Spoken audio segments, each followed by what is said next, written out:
Hello viewers, কেমন আছেন আপনারা? আশা করি সবাই ভালো আছেন, আমিও ভালো আছি।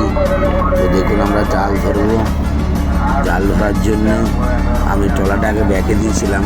এবারে রূপ তুলতেছি, মানে এটা কাঁচি তোলা হচ্ছে জালের জন্য।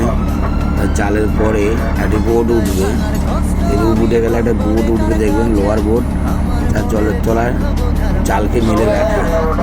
সেই বোটটা আপনারা দেখতে পাচ্ছেন, অবশ্যই উঠছে, ওই উঠে গেছে। এটা ব্রেক টাইট দেওয়া হলো, বোটটাকে বাঁধা হবে।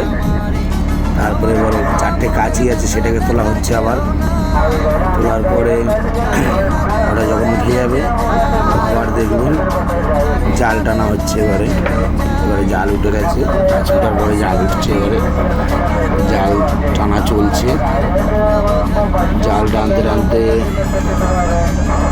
মাছগুলো লেগে যায়। এবারে দেখুন মাছ উঠে গেছে। ব্যাগের ভিতরে যে ব্যাগটা থাকে মাছের, সে মাছের ব্যাগ এক্ষুনি ঢালা হবে মাছটা। দেখুন এদিকে ওয়ারলেসে কথা হচ্ছে, আওয়াজটা উঠে গেছে। আমাদের বোটে ওয়ারলেস থাকে কথা বলার জন্য।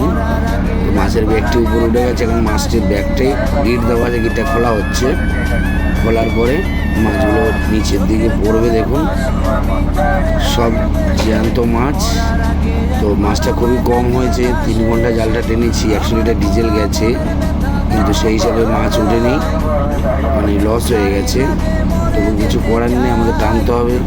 এই জালে হয়নি, পরের জালে হবে, এরকম একটা চিন্তা ভাবনা আমাদের সবসময় থাকে।